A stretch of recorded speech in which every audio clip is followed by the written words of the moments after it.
Adam ran through the field. It was warm and beautiful, perfect for playing. His father worked nearby, fixing fences and dealing with the sheep. Something chirped, and he stopped. A serpent raised its head and flaunted its large rotund body from the grass. Adam stepped back in surprise. Welcome to Mythical Phylogeny Adventurers. I'm your guide, Jason. Today, we are looking at a creature from Japanese folklore, the Tsuchinoko snake.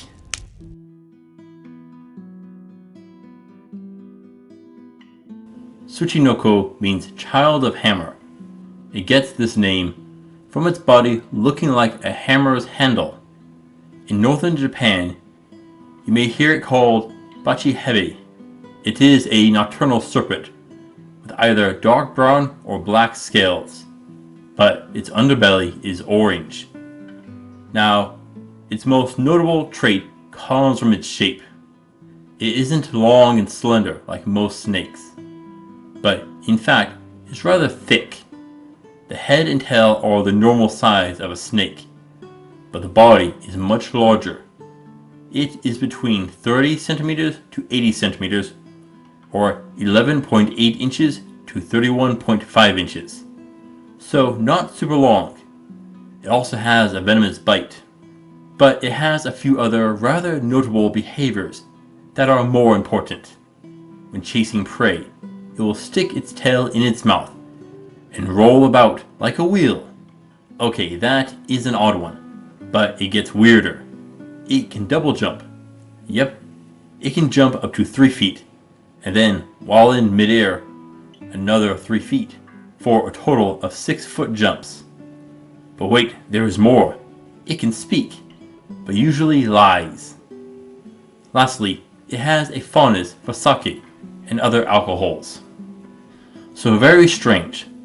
Let's start with its internal organs. Snakes have their internal organs rearranged to accommodate its long and thin body. This has resulted in most of their organs being elongated and shifted. The Tsuchinoko have that? With its thicker body? Maybe not. Its organs may be akin to other animals, but probably not. If it evolved from a regular snake, it would still have the genes for the elongated organs, and those would be what is expressed. The most likely option is the shorter and wider version of the organs, or having the organs still be long, but coiled about to fill the chest cavity. Yet we need to talk about its core strength. It rolls about like a wheel. Now, there are the hoop snakes of American and Canadian mythology. They also put their tail in their mouth and roll about. Is it possible? Well, snakes lack a sternum, which allows them increased flexibility. But Tsuchinoko is thicker than a normal snake and may lose some of its flexibility. Could it still do this? Maybe. Now we can figure out how big a loop it would form. At 30 centimeters, 12 inches, we get about 9.55 centimeter diameter, or 3.82 inches. But at the 80 centimeter, or 31.5 centimeter length, it will be 25.5 centimeters, or 10 inches wide, depending on how much of its tail fits in its mouth. So, it is pretty small when it is rolling around. But could it keep its balance like this while moving? Yes, it should. Snakes can hover part of their body when moving between branches in trees, and stick part of their head and torso up. So, supporting itself in a wheel isn't an issue, but keeping its balance while rolling is a little more complicated. This is basically a cartwheel, and gymnasts can do several of those. So, Tsuchinoko shouldn't have a problem. It'll get a little dizzy, but that can give it the momentum for a good jump. It'll need to roll head pointed forward to see where it is going, and practice timing its jump by pulling its tail from its mouth and slapping the tail against the ground. This would make it the only snake who can jump. But can it jump without rolling? Perhaps, it could coil up and launch its head up before pulling its body up. This would be the opposite motion of how snakes coil up and strike. So a downward strike, could that get our snake to jump? It would be difficult and may require an increase in strength, and that doubles the complexity of its double jump ability. How can something jump again while not touching anything? This is basically what birds do when they flap their wings. But Tsuchinoko doesn't have wings to flap. Could it spread its large, bulky body out? There is nothing ever mentioned about such a feat. Now, to create a change in velocity or direction, we need to follow Newton's second law of motion. In order to change its direction, it'll need to interact with another object. This is important because it tells us that our snake can't jump or change its direction by twisting its body. It needs to be doing something to jump again. We need to create a wing without changing the body shape. Thankfully, this is a snake, and it can coil about. With the thicker body, it'll be tough to do, but perhaps it can form a tight disc shape. It can create a flapping motion. It'll need to create enough force to overcome gravity, but chances are this is going to be very difficult, and probably won't work without some form of magic. Double jumps don't really make sense, sadly. Tsuchinoko is said that it can hiss. It makes a chirping sound. Now, most snakes don't actually have anything like vocal cords and make a hissing noise. This is done by pressing air over the glottis, a cover for their windpipe. But to speak, that'll be harder.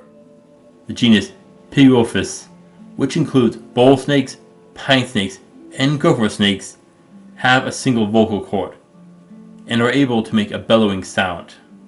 Now, what is interesting about these particular snakes is that they have a smaller head than when compared to their body.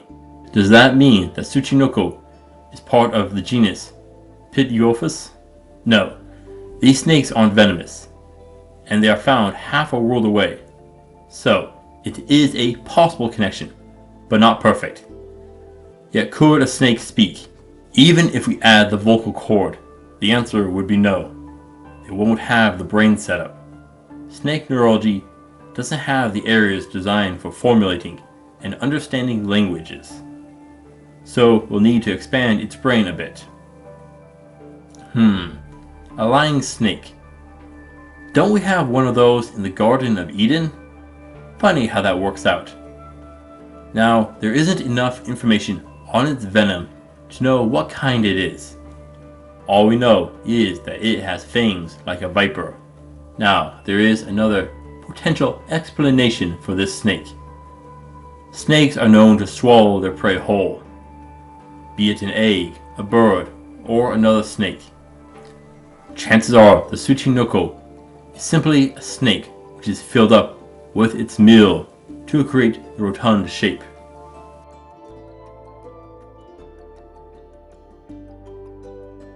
Tsuchinoko is considered a minor threat, but is it? We have a fairly small serpent. It is usually nocturnal. That will limit finding it. You'll need to look at the ground while moving about. Its color pattern will make it difficult to see as it lives in forests and swamps. Bring a light source and move quietly and carefully. Snakes will usually only inject venom into prey, and most defensive bites are dry bites with no venom. Having a good pair of tough boots will protect against surprise bites. Leather or plate boots will offer the best protection. Now, it jumps though. You'll need to bring your armor up. Chest, legs, and arms. A shield wouldn't hurt. 6 feet will put it up to most human heads when it jumps. But the double jump is going to be an issue. If you swing at it, it'll evade and go in a different direction. So you'll need to be faster than it when you strike. As for weapons, I'd go with something long. A spear or great sword may be best. With snakes, they have a weakness. If you can pin them behind the head, They can't bite or hurt you. That is their weak point. If you can grab there, you'll surely win. Now, you may be thinking that it'll try and constrict you, but no. Constrictors and venomous snakes use their muscles differently. Constrictors need strength to hold their prey, but venomous serpents use speed. So, Tsuchinoko is a fast snake. It won't have the strength to squeeze you down. But this thing isn't that big. It isn't even 3 feet long at the biggest. No, it will need its speed. As a reptile, you can exploit its weaknesses. First up, cold. Tsuchinoko is known to go into hibernation in the winter, and most reptiles become sluggish when cold. So cold spells away. It's small, which is going to make it harder to hit. Of course, it can try and evade attacks with jumps. So an area of effect bonus wouldn't hurt on your spells. It has no protection against other spells, so use them all. But there is one particular spell I want you to be ready to use. If it goes into a burrow, you'll have trouble getting to it. Unless, of course, you can fill it with water to flush it out. If not, best get to digging. Just be careful that you don't take the head off with the shovel, as you'll see. If it tries and rolls, it will gain its best speed, but that is when going downhill. Now, we know that these snake rings aren't too big, and chances are they aren't going that fast. But they are small and usually hanging out in forest and swamplands, terrain which is difficult to navigate at a larger size if you haven't frozen it in place. Best way to trap it and keep it from rolling away is to stick an arrow or a staff through the loop to catch it. You'll need to be quick, but it is doable. You could bait it out with a bit of sake if you wish to try. Tsuchinoko isn't hostile. It is more concerned with its own happenings and goings, so it won't attack unless provoked. It doesn't have any attacks to use at range, except for its jumping power. But it'll probably use the jumps to escape from you rather than battle you. While it does have a powerful venom, it will rarely use it against humans. That is the only part of it which is actually dangerous, and why I'm giving it a 2 out of 10 for difficulty. It is more agile and difficult to manage than the danger that you will be in.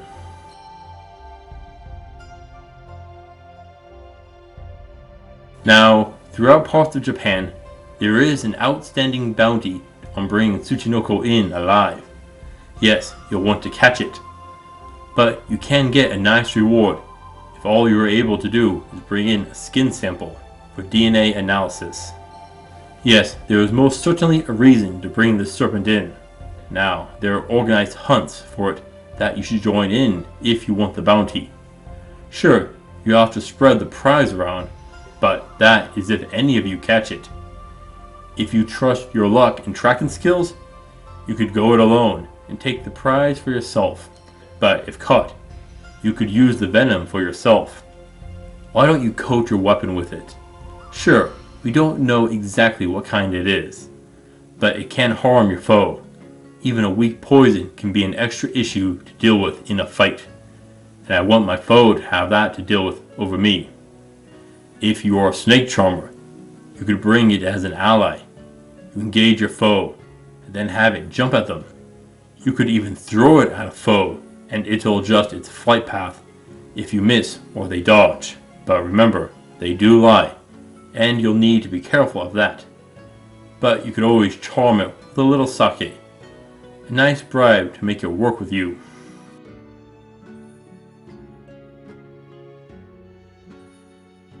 Adam stepped back at the serpent. His eyes went wide in fear. Chirping, the serpent advanced on him. With a roar, Adam's father came crashing down, his axe leveled at the serpent. A fierce roar erupted from his mouth, which sent Tsuchinoko curling up and rolling away into the forest. Adam stepped back as his father patted his back. Tsuchinoko is a bizarre cryptid, a funny little creature that rolls around as it hunts. Good luck with the search. Thank you for watching, adventurers. Please return next time for a deep dive into the Druids. Until then, I'll see you on the roads.